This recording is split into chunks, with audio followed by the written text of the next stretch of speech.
I'm Julius, 32, a software engineer who built my life on logic and code. But nothing prepared me for the moment my parents said those words. The greatest gift for your sister's wedding is if you disappear from our family forever. Their request shattered my world, but I didn't beg. Instead, I packed my belongings, took my keys, and closed their door like a final punctuation mark. What happened next reshaped my entire existence. Before I continue my story, let me know where you're watching from in the comments.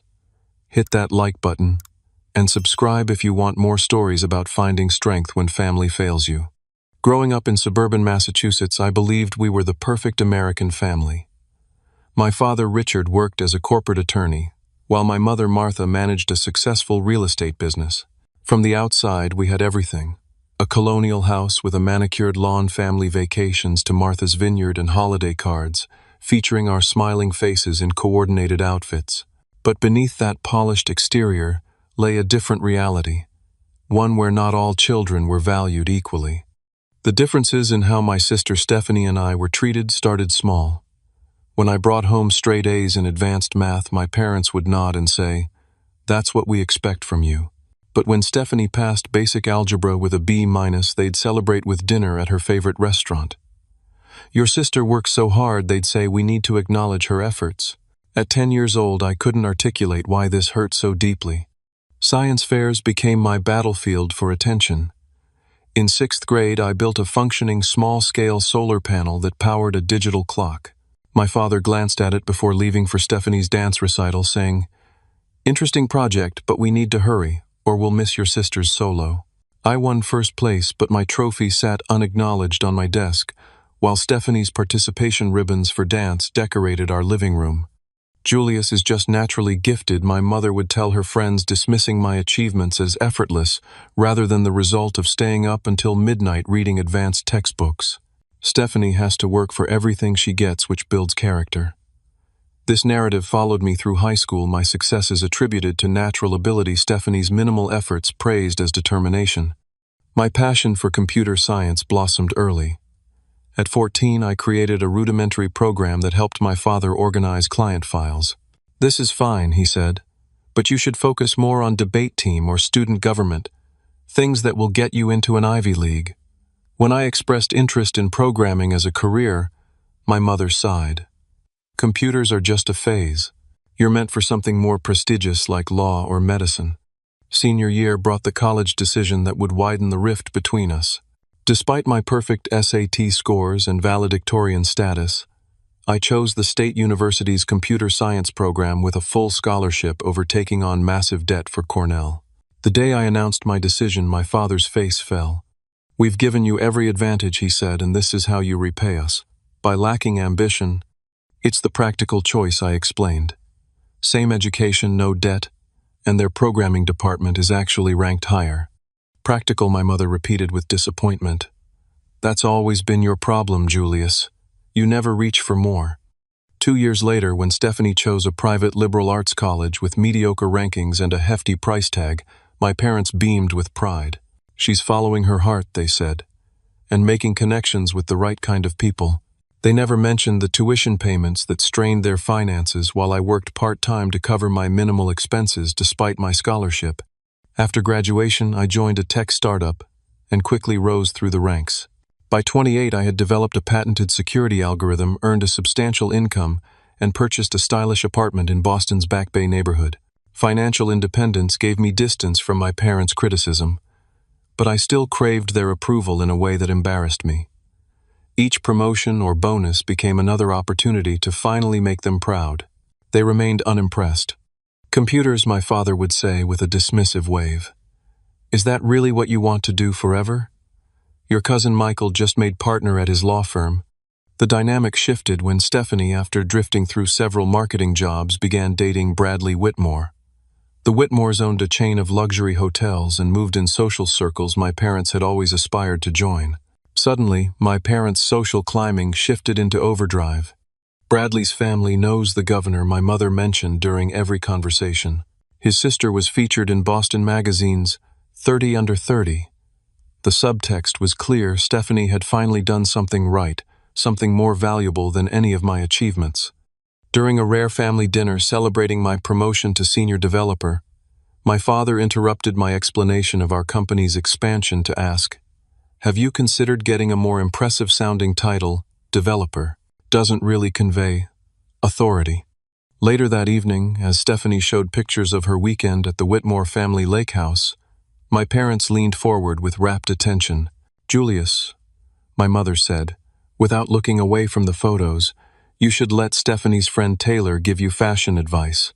First impressions matter in this world."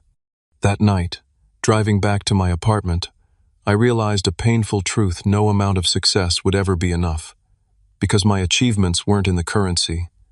They valued social status, connections, and appearances, yet some stubborn part of me still believed I could eventually earn their respect on my own terms. I had no idea how completely that hope would be shattered, or how soon. The engagement announcement came during an elaborate dinner at Ristorante Milano, the kind of place where menus don't list prices and waiters speak in hushed tones. My parents had been mysteriously insistent about my attendance, calling 3 times to confirm I would take time off work. "It's a special family occasion," my mother emphasized. "Your presence is non-negotiable." I arrived to find Bradley's entire extended family present: parents, grandparents, siblings, and even an uncle who had flown in from London. When Stephanie stood tapping her crystal glass and Bradley dropped to one knee, presenting a diamond that caught every light in the room, I felt genuinely happy for her despite our complicated relationship. To my sister, I said during the toast round, raising my glass sincerely, "May your new life together bring you all the joy you deserve." I meant every word. After dinner, Bradley approached me at the bar. "Julius," he said, clapping my shoulder with practiced casualness, "Stephanie tells me you do something with computers." "I'm a software engineer specializing in cybersecurity," I replied. "Fascinating," he said, clearly uninterested. "My company uses a guy in India for our website stuff. Saves a fortune." He leaned closer. "Between us, how much does someone in your position actually make, ballpark figure?" Before I could respond, he continued, "Because I've been thinking about setting up a charitable foundation for underprivileged youth interested in technical trades. Might be something you could contribute to." The condescension was unmistakable. In Bradley's world, my career was a technical trade, not a profession requiring advanced degrees and specialized knowledge. I excused myself and found my mother in deep conversation with Bradley's mother. "Julius," she said too brightly, "I was just telling Eleanor about your apartment renovations." "The apartment is fine as it is," I corrected. "I haven't done any renovations." My mother laughed nervously. "Always so modest." He completely reimagined the space, hired one of Boston's top designers. That night marked the beginning of a new pattern, my parents reinventing me to fit the Whitmore family's expectations. Over the next few weeks, the wedding preparations intensified along with their efforts to polish my image. "We've scheduled you for a fitting at Milano Taylor's," my father announced during an unexpected visit to my apartment. Bradley's family recommended them for the groomsmen suits. "I'm not a groomsman," I pointed out. "Well, you'll need a proper suit regardless," he said, scanning my living room with barely concealed disappointment. "And perhaps some new furniture before the engagement party here next month." "Party here? This is the first I'm hearing about hosting anything." "Your place is centrally located," my mother interjected, "and we thought it would be nice to show the Whitmores that our entire family has taste."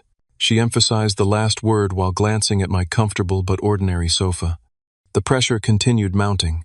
My mother texted daily with suggestions, everything from haircut recommendations to speech coaches who could help refine my presentation. My father sent links to luxury watches that would make the right statement at wedding events. Then came the parade of women. First, they invited Caroline, Bradley's cousin, to join our family dinner. "Such a brilliant mind," my mother gushed afterward. "She's finishing her PhD in art history at Harvard. Didn't you find her fascinating?" When I mentioned we had little in common, my mother sighed dramatically. "You need to broaden your interests, Julius. No one wants to hear about computer algorithms all evening." Next came Eliza, daughter of Bradley's family's business partner, then Victoria, who served on 3 prestigious charity boards. Each introduction came with the same transparent expectation that I would transform into someone worthy of these connections. The situation came to a head during the engagement party hosted at a hotel, not my apartment, after I refused. Stephanie pulled me aside during the event, her expression tense. "Can't you try harder?" she hissed. "Bradley's parents noticed you checking your phone during his father's toast." "I got an alert about a potential security breach at work," I explained. "I was making sure our systems weren't compromised." "This is exactly what Mom and Dad talk about," she said. "You don't understand priorities.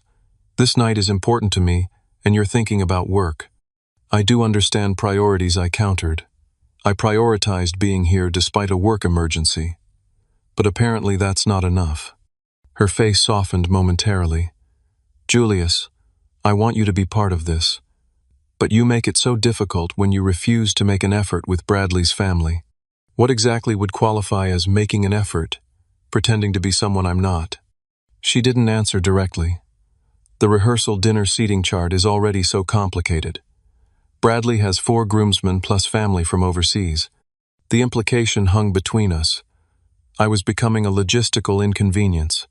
2 days later, I received the wedding invitation, addressed only to Julius Montgomery, with no +1. The same week, my mother casually mentioned that I hadn't been included in the engagement photos because of space limitations at the studio. Then came the news that the bachelor party was just for the wedding party, and the family brunch was immediate family and wedding party only. One by one, I was being erased from the celebrations, present only when absolutely necessary and always with the unspoken instruction to take up less space, speak less often, and somehow become invisible while still physically present. Then came the Friday evening 3 months before the wedding, when everything finally shattered.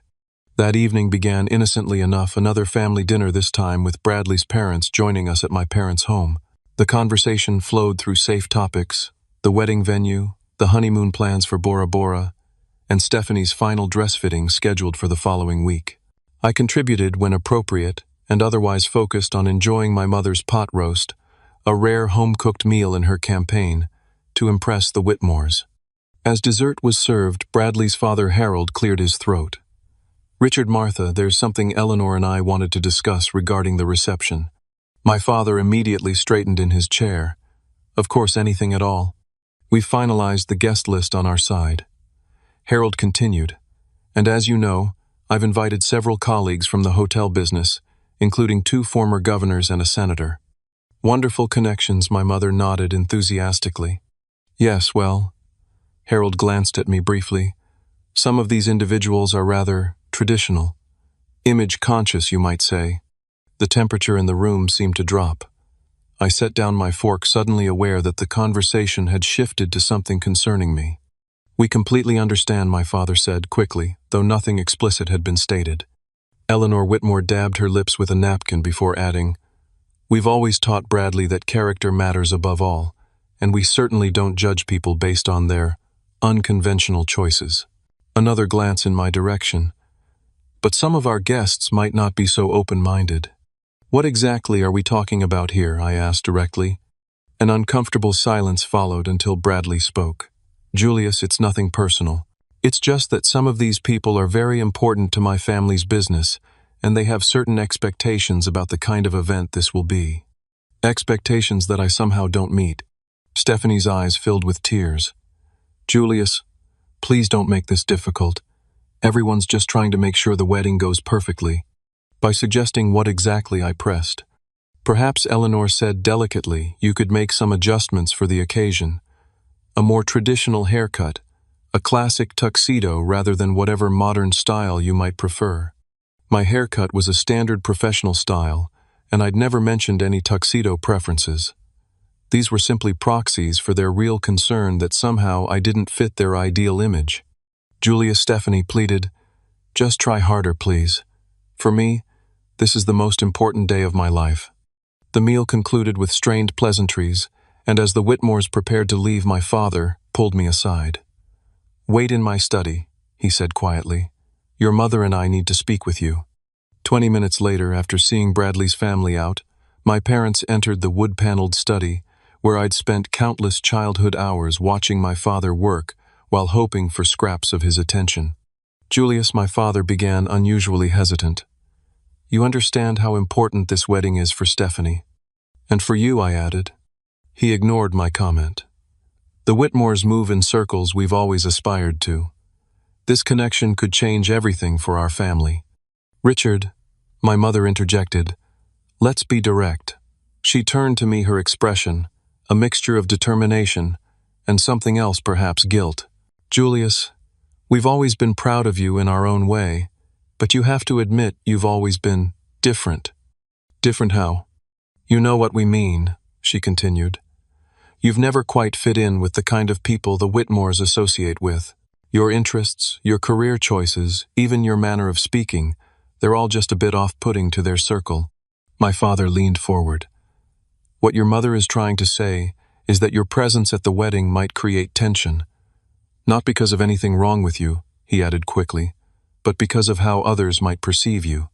So what exactly are you asking, I said, though I already knew. My father took a deep breath. If you really want to give your sister a gift that would make her wedding day perfect. He paused. Perhaps the greatest gift would be if you weren't there. The words hit like a physical blow. If you could disappear from our family gathering, my mother added, her voice eerily calm, just for that day it would make things so much easier for everyone. Disappear. I repeated the word hollow in my mouth. From my sister's wedding. From the family just for that occasion, my father clarified, though his clarification only made it worse. And if I refuse? My mother sighed. Then you'll be responsible for any discomfort or embarrassment that follows.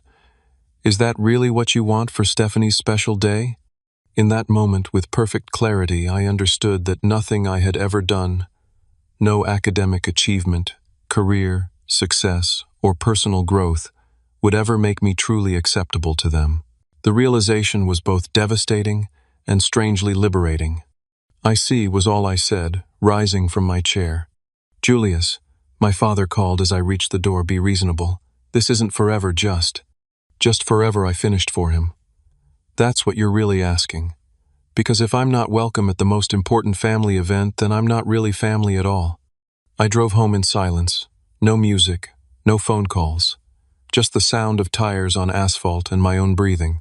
My apartment, usually a sanctuary, felt suddenly foreign. A space filled with memories of seeking approval that would never come. I didn't cry. I didn't call friends to vent. Instead, I sat on my balcony until sunrise, watching the city lights and making the most important decision of my life. By morning, I knew exactly what I needed to do. If disappearing was the greatest gift I could give, then I would give it completely, thoroughly, and on my own terms. The plan formed with unexpected clarity as I watched the sunrise from my balcony. If my family wanted me to disappear, I would oblige them, but not in the half measure they expected. No, this would be a complete severance, a clean break that would leave no doubt about who had made the choice and what it meant. First, the practical matters. I opened my laptop and logged into the family investment account my parents had established years ago. Originally intended for all three of us, my parents, Stephanie and me, it had grown substantially through my contributions, particularly after my security algorithm patent sale. Though we all had access, I was the primary manager, since my financial expertise exceeded theirs. The account balance stood at just over $400,000. I carefully transferred my documented contributions, $326,000 plus accrued interest, to my personal account. The remaining balance, including all of my parents' investments, I left untouched. This wasn't about taking what wasn't mine, it was about reclaiming what was. Next, I called my real estate agent, Maria. Julius, what a surprise to hear from you on a Saturday morning, she said cheerfully. I'm selling my apartment. Immediately, I told her. I'll accept the first reasonable offer. Is everything okay? She asked, concern evident in her voice. It will be, I replied. How quickly can we list it? The apartment my parents had used as their showplace, bringing friends over without notice, hosting small gatherings whenever they visited Boston, would soon belong to someone else. The space they'd simultaneously criticized, such a bachelor pad, and bragged about in one of Boston's most prestigious neighborhoods, would cease to be their social prop. By Monday morning, the apartment was listed. By Wednesday, I had 3 offers. By Friday, I accepted one for slightly above asking price with a 30-day closing. The speed of the transaction matched the clarity I felt about my decision. During that month, I methodically disconnected every strand that tied me to my family's web. I removed myself as beneficiary from my parents' life insurance policies. I formally resigned from my symbolic position on the board of my father's charitable foundation. I transferred my voting shares in my mother's real estate company back to her. Each severed connection felt like removing a weight I hadn't realized I'd been carrying. Each signature on legal documents felt like reclaiming a piece of myself. The most difficult task was sorting through my possessions. The apartment that had seemed so minimalist suddenly revealed its hidden attachments. Books my father had given me with inscriptions that once seemed meaningful, now revealed as performative. Family photos, where my smile never quite reached my eyes. Holiday gifts that reflected what they wished I was, rather than who I actually was. I packed only what truly mattered: my computer equipment, clothes I'd chosen for myself, rather than to please others, books that had shaped my thinking, and a small box of genuine mementos in my college graduation tassel, a pebble from a solitary hike in New Hampshire, a birthday card from Marcus that simply said, "Proud to know you." The rest I donated or sold, shedding layers of a life built around seeking approval that would never come. On my final walkthrough of the empty apartment, my footsteps echoed against the hardwood floors. Sunlight streamed through the bare windows, illuminating walls now stripped of artwork and memories. This space that had witnessed my attempts to build an independent life, while still orbiting my family's expectations, now stood empty, a clean slate for someone else's story. I stood in the entrance one last time, keys heavy in my hand. The symbolism wasn't lost on me. These keys had represented achievement, stability, and adulthood. Now they represented something else, the physical embodiment of ties I was choosing to break. At the property manager's office, I handed them over with a strange sense of ceremony. As the door closed behind me, it felt like a final punctuation mark, the period at the end of a chapter I hadn't realized needed to end. That afternoon, I sent a brief, formal email to my parents. As requested, I will not attend Stephanie's wedding. To ensure my disappearance is complete and causes no further complications, I have taken steps to remove myself from family financial entanglements. My apartment has been sold. Please direct any necessary communication through my attorney, whose information is attached. I wish Stephanie happiness in her marriage. Julius. I expected immediate protest, angry phone calls, or demands for explanation. Instead, silence stretched for weeks. No calls, no emails, no text messages asking where I'd gone or why I'd taken such dramatic steps. Their silence confirmed what their words had suggested. My absence was indeed the gift they preferred. During those weeks, I systematically erased my digital footprint where it connected to family. I deleted social media accounts they followed. I changed my email address and phone number, providing the new contact information only to those I truly trusted. I set up mail forwarding to a post office box while I decided where to relocate. Marcus was the only person I told everything. Over dinner at his place, safely away from any family connections, I recounted the entire story. "Jesus, Julius," he said when I finished. "That's beyond dysfunctional. That's emotional abuse." "Is it?" I asked, genuinely uncertain. Years of normalization had blurred my understanding of healthy family dynamics. "Yes," he said firmly. "Normal parents don't ask their child to disappear no matter what's at stake." His validation released something in me, a tightly held breath I hadn't realized I'd been holding. For the first time since that dinner, I allowed myself to cry, shoulders shaking with the grief of losing not just my current family connections, but the hope that they would ever truly see and accept me. Marcus sat beside me, hand on my shoulder, saying nothing because nothing needed to be said. In his silent support, I found more family than I'd ever had in the house where I grew up. As the wedding date approached, I received my first contact from the family sphere. Not from my parents or sister, but from my cousin Tyler.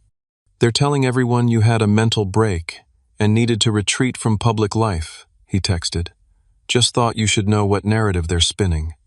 I thanked him for the information but felt strangely unmoved. Their story revealed more about them than it ever could about me. For the first time, I didn't feel compelled to correct the record or defend my reputation in their social circle. Their opinion and the opinions of anyone who would believe such a story without question no longer mattered. The day before the wedding, I checked into a small cabin in the Vermont woods, miles from cell service or internet. The symbolism was intentional. While they celebrated a union built partially on appearances and social climbing, I would commune with something real and unchanging. Standing on the cabin's porch that evening watching the sunset paint the mountains in shades of orange and purple, I felt something unexpected peace. Not happiness, not yet, but the quiet certainty that I had made the right choice. Whatever came next would be built on truth rather than pretense, reality, rather than appearance. I had disappeared as requested, but in that disappearance I was beginning to find myself. On Stephanie's wedding day, I woke before sunrise in the Vermont cabin. The mountains were shrouded in early morning mist, creating an otherworldly landscape that matched my strange emotional state. Today, my sister would marry into the family my parents had always aspired to join, and I would be conspicuously absent, a ghost at the feast, present only in whispered explanations of why the brother of the bride was nowhere to be seen. I spent the morning hiking, pushing my body up steep trails until my muscles burned and sweat soaked through my shirt despite the cool air. Physical exertion kept my mind from wandering too far into imagined scenes from the wedding. My father's proud walk down the aisle with Stephanie, my mother's tearful smile during the vows, the empty chair at the family table that no one would acknowledge. By afternoon, I had climbed high enough to lose cell service entirely. Sitting on a rocky outcropping overlooking the valley, I felt a peculiar sense of lightness. For the first time in my life, I was completely untethered from family expectations, obligations, and disappointments. The sensation was both terrifying and exhilarating. As the sun began its descent, I made my way back to the cabin. Just as I reached the clearing, I saw a familiar car parked beside mine. Marcus had driven up from Boston. He stood on the porch, a six-pack of craft beer in one hand and a pizza box in the other. "Thought you shouldn't be alone today," he said simply. We sat on the porch as twilight settled over the forest, drinking beer and eating pizza in comfortable silence. Finally, Marcus spoke. "You want to know what happened, don't you?" I hesitated. "I'm not sure I do." "You do," he insisted gently. "Not because you regret your decision, but because you need closure." He was right, of course. The question had been hovering at the edges of my consciousness all day. Marcus took a long sip of his beer.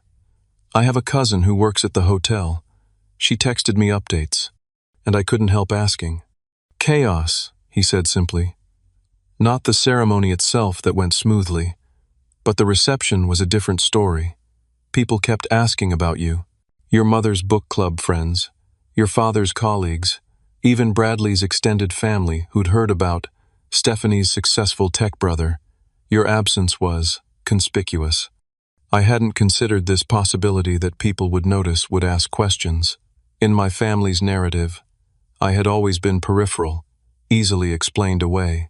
But perhaps I had existed more firmly in others' understanding of our family than in my own. Your parents kept giving different explanations," Marcus continued. "First it was a work emergency, then some vague illness, then a previously scheduled commitment you couldn't break. The stories contradicted each other, and people noticed. A small wounded part of me felt vindicated by this. Their attempt to erase me had created a more visible absence than my presence would have." "The real kicker came during Stephanie's toast," Marcus said. "She had clearly had a few glasses of champagne, and suddenly she was talking about missing her big brother who taught her to ride a bike, and how she wished you could be there. She started crying, asking your parents why you really weren't there. Right in the middle of her toast, in front of everyone. I winced imagining the scene. Despite everything, I hadn't wanted to ruin Stephanie's day." Bradley's mother took the microphone and smoothly transitioned to her own toast. Marcus finished. "But the damage was done. People were whispering. Your parents looked mortified." I sat with this information, surprised by my own conflicted feelings. There was a certain grim satisfaction in knowing their carefully constructed narrative had crumbled, but also unexpected guilt at the public nature of the unraveling. "How do you know all this?" I asked. "I told you my cousin works." "No," I interrupted. "How do you know the details of Stephanie's toast? Your cousin couldn't have heard that from the kitchen." Marcus looked away briefly. "I was there." "What? How?" "Bradley invited me," he admitted. We went to the same prep school, remember? When he found out I was your best friend, he called and asked me to come. I think. I think he was trying to have someone there for you in a way. This revelation stunned me. Bradley, whom I'd dismissed as just another status-obsessed socialite, had shown more consideration for my feelings than my own parents. Did they see you there? Your parents? Oh yeah, Marcus chuckled. Your father nearly choked on his champagne. Your mother tried to corner me during the cocktail hour to pump me for information about where you were. I played dumb. We fell silent again, watching the stars appear one by one in the darkening sky. The wedding would be over now. Stephanie and Bradley would be dancing, cutting cake, preparing to leave for their honeymoon. My parents would be networking with Bradley's family's connections, perhaps already turning my sister's moment into their own social climbing opportunity. And I was here under the vast Vermont sky, feeling the first fragile tendrils of freedom taking root. What now? Marcus asked eventually. Now, I said, I build something new. The weeks following the wedding passed in strange, suspended calm. I stayed in Vermont, extending my cabin rental month to month while I contemplated next steps. The proceeds from my apartment sale gave me financial breathing room, and my company agreed to let me work remotely, temporarily. Then 17 days after the wedding, the silence broke. My phone, the new number only a handful of people had lit up with a text from Tyler: heads up. The dam has broken. Expect contact. Within hours, my email inbox flooded. First came Aunt Patricia Julius. Whatever disagreement you're having with your parents to miss your only sister's wedding is unforgivable. Then Uncle Henry. Your behavior has brought shame to the entire family. Your parents deserve better. Cousins, family, friends, even my mother's college roommate, all expressing shock and disappointment in my selfish and immature decision. None of them knew what had actually happened. None of them had bothered to ask. The next day, the first direct contact came an email from my father. Julius, your theatrical disappearing act has had the desired effect: maximum embarrassment for your mother and me. If your intention was to punish us for suggesting a minor accommodation for your sister's special day, you have succeeded beyond measure. The Whitmores were understanding, but we may never recover from the damage to other important relationships. You've taken things much too far. Selling your apartment, withdrawing from the family accounts. These are the actions of someone having a breakdown, not a rational adult. We expect you to respond to this email immediately with your current address and phone number. This childish tantrum has gone on long enough. Dad. His words revealed everything. No acknowledgement of telling me to disappear forever. No recognition that they had rejected me, not the other way around. No apology. Just anger that I had taken their words seriously and acted accordingly. I didn't respond. 3 days later, my mother tried. Dearest Julius, we're concerned about your well-being. This extreme reaction suggests you might be experiencing some mental health challenges. We only want what's best for you, and can recommend several excellent therapists in Boston. Stephanie is devastated by your absence. She returned early from her honeymoon because she was too upset to enjoy Bora Bora. Is that what you wanted? Please come home so we can discuss this as a family. Whatever misunderstanding has occurred, I'm sure we can work through it together. Love, Mom. The gaslighting was so transparent, it would have been laughable if it weren't so painful.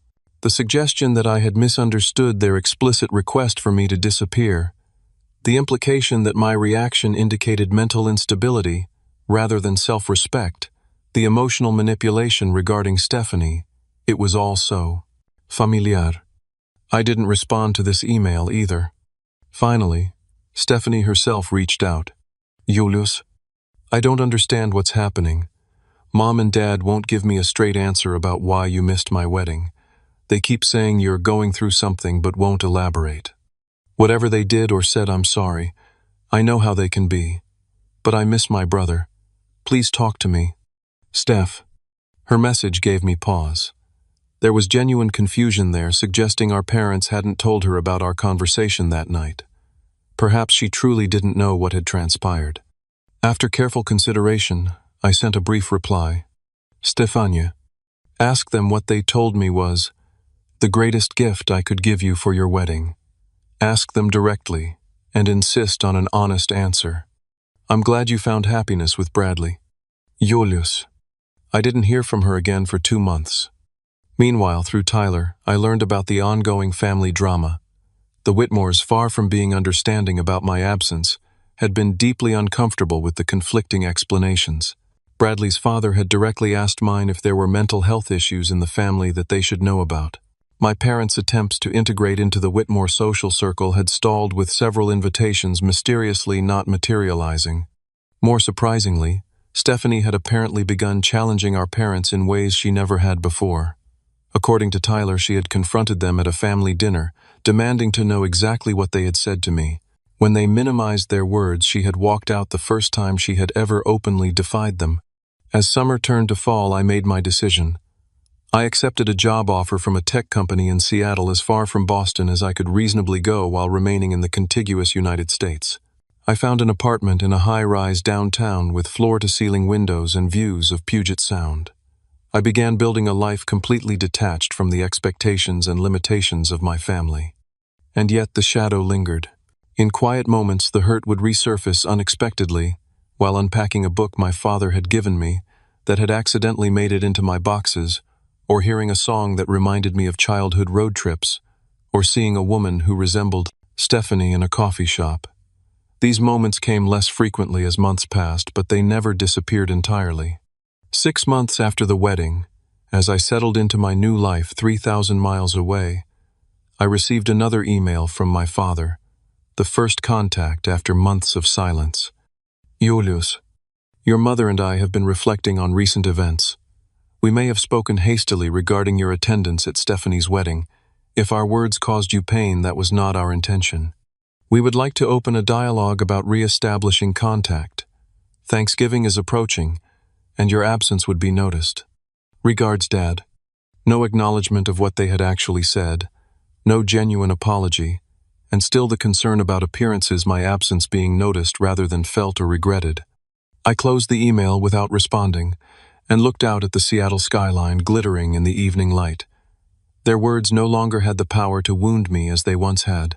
I had disappeared as requested, but in that disappearance, I had found something unexpected, the beginning of healing. Seattle embraced me with its cool rain and gray skies, a city where reinvention seemed built into the cultural DNA. My new position as lead security architect at Horizon Tech offered challenges that kept my mind engaged, and colleagues who valued my expertise without qualification. For the first time in my professional life, I wasn't working to prove anything to anyone but myself. My apartment on the 23rd floor became a canvas for creating a space that reflected who I truly was, rather than who I thought others wanted me to be. Gone were the sleek, impersonal furnishings that had filled my Boston apartment, chosen more for their ability to impress visitors than for comfort.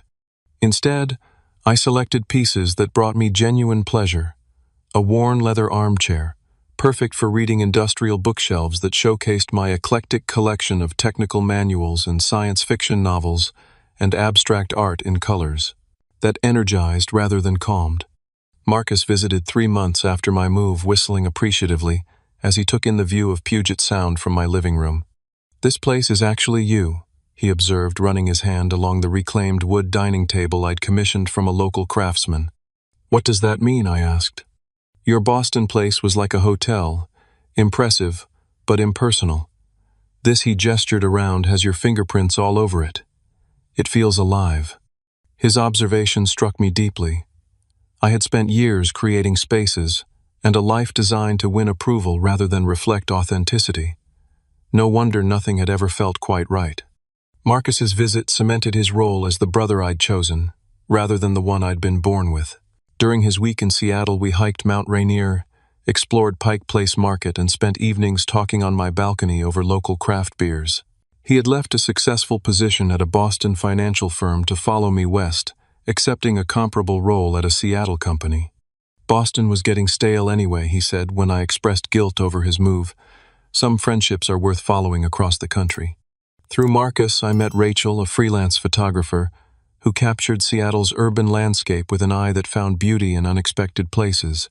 Our first date stretched from coffee into dinner, and then a midnight walk along the waterfront, talking about everything from data encryption to Japanese film.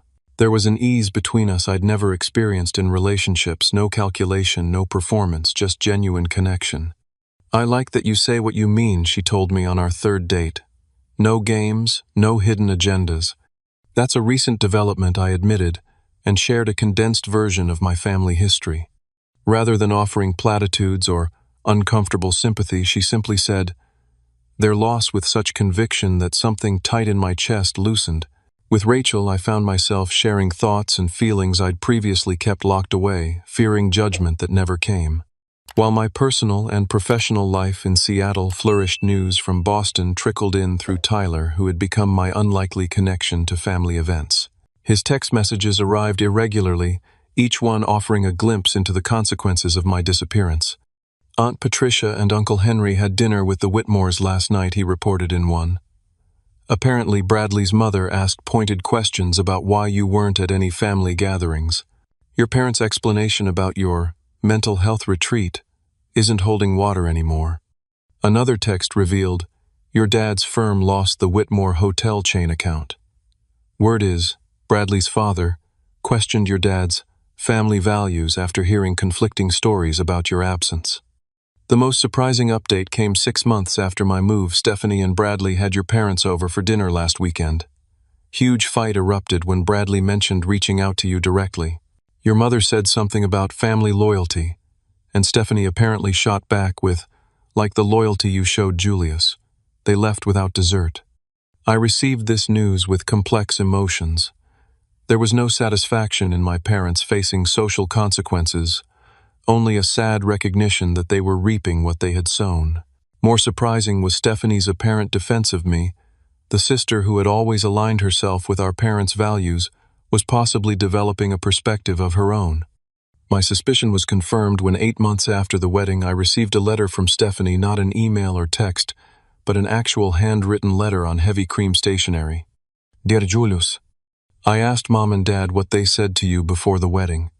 At first they deflected, saying you had misinterpreted their words. I persisted, and finally Dad admitted they had suggested you not attend the wedding because they were worried about how Bradley's family would perceive you." I was horrified. I had no idea they had said such a cruel thing. "I want you to know I never asked them to exclude you. When you didn't show up, they told me you had a work emergency. I only started questioning their story when I saw how they changed their explanation, depending on who was asking. I'm ashamed it took me so long to see what was happening." Living in Bradley's world has opened my eyes to how toxic our family dynamic has been. His parents treat him and his siblings with respect even when they disagree. They celebrate differences rather than trying to erase them. "I miss you, Julius. Bradley misses you too, though you barely had a chance to know each other. He says his initial impression of you was that you were the only genuine person in our family. I understand if you want nothing to do with any of us anymore, but if you're ever open to it, I'd like to try to build a relationship with you. A real one this time, not the performance our parents orchestrated. With love and regret, Stephanie." I read her letter multiple times, emotions swirling. There was hurt that she hadn't seen our parents' treatment of me sooner, anger at the years of isolation I'd endured while she basked in their approval, but also a fragile hope that perhaps one familial relationship might be salvageable. After days of consideration, I replied with a brief email acknowledging her letter and suggesting we proceed slowly. "Trust," I wrote, "once broken, can only be rebuilt gradually." Our cautious reconnection began with occasional text messages, then phone calls every few weeks. Stephanie shared her own journey of realizing how our parents' values had shaped her perceptions and choices, often to her detriment. I listened with growing empathy as she described the pressure she'd always felt to be perfect in their eyes. "I think I was so hard on you growing up because I was jealous," she admitted during one call.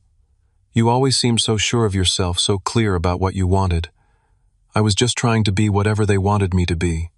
I wasn't sure of myself, I corrected her. I was just more willing to disappoint them to be true to myself. As winter turned to spring in Seattle, I began seeing a therapist who specialized in family trauma, Dr. Rivera helped me recognize patterns I hadn't been conscious of, the constant seeking of approval I'd never receive, the internalized belief that I was somehow fundamentally unacceptable, the habit of diminishing my own needs too. accommodate others. You didn't just leave a toxic family situation, she observed in one session. You rejected a false narrative about your own worth. That's incredibly difficult and incredibly brave. Through therapy, I began to understand that my decision to disappear hadn't been just an angry reaction, but a necessary step in my own healing. What had felt like destruction was actually the clearing of ground for new growth. Meanwhile, Rachel had become an essential part of my new life. Unlike previous relationships where I'd carefully curated my presentation to be what I thought a partner wanted, with Rachel, I simply was. She moved into my apartment 10 months after we met, adding her photography books to my bookshelves and her vintage camera collection to my office shelves. I never thought I'd live 23 floors above the ground, she joked as she unpacked, but I'd follow you to the moon if that's where you decided to set up shop. The casual certainty of her affection still startled me sometimes, the way she found me worthy of love without conditions or qualifications. As the 1-year anniversary of my departure from Boston approached, I received another unexpected communication, an actual handwritten letter from my father, the formal weight of his stationery and fountain pen ink, a stark contrast to the surprisingly vulnerable content. Dear Julius, a man reaches a certain age and begins to evaluate his life's work. I have always taken pride in my professional accomplishments, the respect of my colleagues, the legacy I built in the legal world. What I failed to consider until recently was the legacy I was building within my own family. Stephanie has made it abundantly clear that your absence from her wedding was not your choice, but the direct result of words your mother and I spoke. Words I am deeply ashamed of now. There is no excuse for telling one's child that their disappearance would be a gift. None whatsoever. I could attempt to explain the pressure we felt from the Whitmores, the social aspirations we had pinned on that connection, but any explanation would only compound the wrong. I failed you as a father, failed to see your unique strengths, to celebrate your individual path, to provide the unconditional love that is a parent's most sacred obligation. If you are willing, I would like the opportunity to apologize in person. I understand if you refuse. What I did is possibly unforgivable, but I want you to know that I recognize the gravity of my mistake, and I carry the regret of it daily. Your father, Richard Montgomery. The letter sat on my coffee table for weeks. I read it repeatedly, searching for the manipulative undertones I'd come to expect from my father's communications. Finding none, I was left with the disorienting possibility that he might genuinely regret his actions. After much consideration and several discussions with Dr. Rivera, I decided to take a carefully measured step. I would not return to Boston, but I would allow a brief meeting the next time I visited the East Coast for work. When that opportunity came, I suggested meeting Stephanie and my father, but not my mother, who had made no similar overture, at a neutral location, a restaurant in Cambridge far from the family home and the scenes of previous conflicts. The meeting was set for May, 13 months after I had walked away from my former life. As the date approached, I felt a strange calm. Whatever happened, I was no longer the same person who had desperately sought approval from people unwilling to give it. I had disappeared as requested, but in that disappearance I had finally begun to fully appear to myself. The restaurant in Cambridge was my deliberate choice, an upscale farm-to-table establishment where my father would feel comfortable, but that held no history or associations for any of us. I arrived early, selecting a corner table that offered privacy without isolation. The maitre d' led me to my seat with a respectful nod, and I ordered sparkling water while I waited, oddly calm despite the magnitude of the upcoming encounter. Stephanie arrived first, elegantly dressed, but with a nervousness in her movements that reminded me of our childhood, how she would fidget before piano recitals, terrified of disappointing our parents. We embraced briefly, the gesture still unfamiliar after years of familial distance, followed by months of cautious reconnection via phone and text. "You look good," she said, studying my face. "Happy?" "I am," I replied simply. "Seattle agrees with me." More than Boston ever, did she acknowledge with surprising insight. Our father arrived 5 minutes later, and I was struck by how much he had aged in the 13 months since I'd last seen him. His hair had gone fully gray, and new lines etched his face. He approached our table with uncharacteristic hesitation, the confident stride of the successful attorney nowhere in evidence. "Julius," he said, his voice catching slightly, "thank you for agreeing to this." We settled into an awkward conversation about neutral topics, the restaurant's reputation, the unseasonably warm spring, my flight from Seattle. The superficial exchange continued through the appetizer course, none of us quite ready to address the elephant in the room. Finally, as our entrees arrived, my father set down his fork and took a deep breath. "I owe you an apology," he said, his voice steady but subdued. "What your mother and I said to you before Stephanie's wedding was unforgivable. We prioritized social appearances over our own son. There is no justification for that, and I won't attempt to offer one." The directness of his acknowledgement surprised me.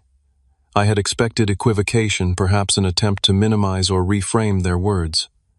Instead, he continued with unflinching honesty. "We were wrong about so many things, Julius. Wrong to value the Whitmore's approval over your presence. Wrong to treat your achievements as somehow lesser than conventional success. Wrong to try to mold you into someone you were never meant to be." "Why now?" I asked. "What changed?" He glanced at Stephanie before responding. "Several things. The Whitmore's reaction, for one. Bradley's father called me into his office the week after the wedding and asked point blank what kind of father excludes his son from his daughter's wedding. Apparently, Bradley had told him the truth after Stephanie confided in him. "It shouldn't have taken outside judgment for you to recognize your actions were wrong," I noted. "No, it shouldn't have," he agreed. "But that was only the beginning. After you disappeared, truly disappeared, I began to reflect on what we had lost. Not the apartment you sold or the financial connections you severed, but you, your perspective, your integrity, your refusal to compromise your authenticity despite immense pressure." Stephanie reached across the table to touch my hand. "Julius, when I found out what they'd said to you, everything shifted for me. I started seeing our entire childhood differently, how they'd always treated you as somehow deficient when you were actually just different from what they wanted. It made me question every value they'd instilled in me. Your absence created a void that forced us to examine ourselves," my father added. "And what we saw was deeply uncomfortable. I absorbed their words, searching for the familiar sting of manipulation, but finding instead what appeared to be genuine remorse. Still, years of conditioning made me wary." "I appreciate the apology," I said carefully, "but words are relatively easy. You told me to disappear from the family forever. I took that seriously, and I built a new life on the other side of the country. That can't be undone with a single conversation." "We don't expect it to be," my father said. "I'm not asking for forgiveness or for things to return to how they were. That's impossible, and frankly, things weren't good before. I'm simply hoping we might begin to build something new, something healthier with appropriate boundaries and respect for who you actually are." His acknowledgement of boundaries struck me as significant a concept the old Richard Montgomery would have dismissed as unnecessary emotional coddling. Perhaps there had been real change. Our conversation continued through dessert and coffee, diving deeper into specific, painful memories that needed acknowledgement. My father listened without defensiveness, as I described the cumulative effect of years of subtle dismissal and overt criticism. Stephanie shared her own realizations about how she had been complicit in the family dynamic, often aligning with our parents against me, to secure her own position as the good child. By the time we left the restaurant 3 hours later, something had shifted. Not a miraculous healing or instant reconciliation, but a crack in the wall of estrangement through which new possibilities might eventually emerge. "Your mother wants to see you," my father said, as we stood on the sidewalk outside, "but I told her that would be entirely your decision on your timeline, if ever." This respect for my autonomy was perhaps the clearest indication that something fundamental had changed. "I'm not ready for that," I said honestly. "I understand," he replied, and I believed that perhaps he did. Back in Seattle, I shared the experience with Rachel as we sat on our balcony, watching the sunset paint the Olympic mountains in shades of pink and gold. "Do you think you'll ever fully reconcile with them?" she asked. "I'm not sure fully is possible," I replied. "But perhaps we can build a new relationship that acknowledges the past without being imprisoned by it." "And is that what you want?" I considered her question carefully. "What I want is to live authentically, without the weight of their expectations or disapproval. If they can respect that, then yes, I'd like some form of family connection. If not, I've already proven I can thrive without it. Rachel squeezed my hand. That's the difference now. Before you needed their approval.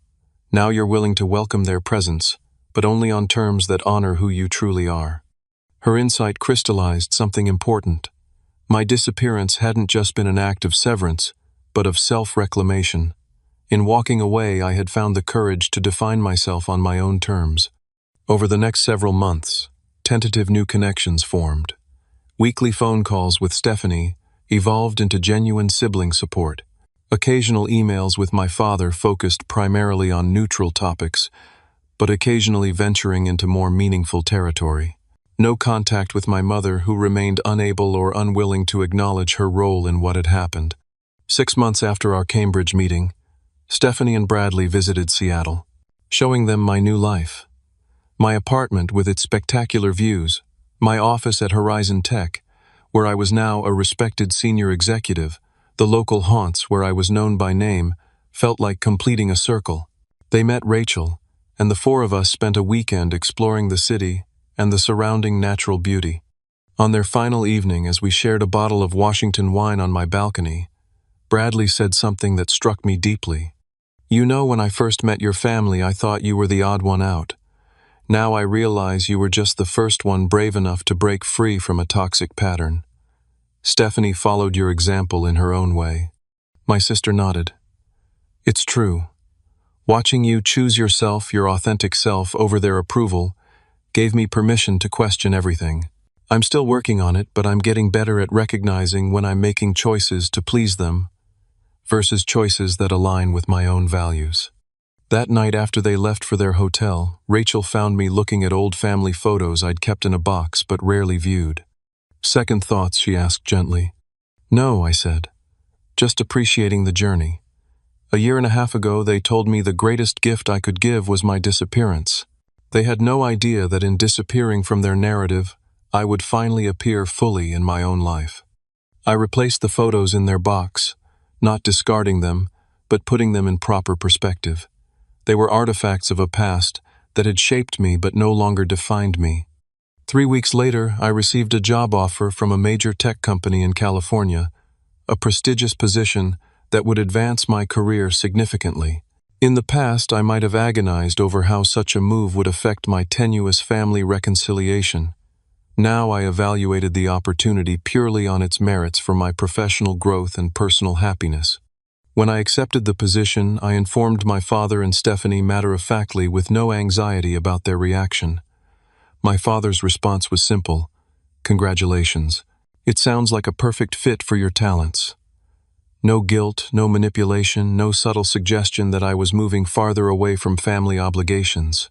As Rachel and I prepared for our move to California, I reflected on the profound truth I had discovered through this painful journey.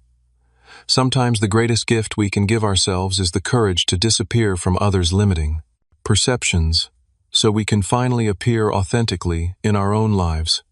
The family I was born into had asked me to vanish, but in doing so, I had found something far more valuable: the ability to stand firmly in my own truth, surrounded by people who valued me exactly as I was, not despite my differences, but because of them. Have you ever had to walk away from something familiar to discover your true self?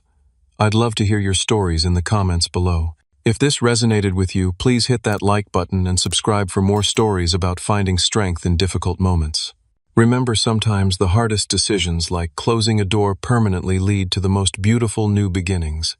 Thank you for listening to my journey, and I hope it gives courage to anyone facing their own difficult choices about family authenticity and self-worth.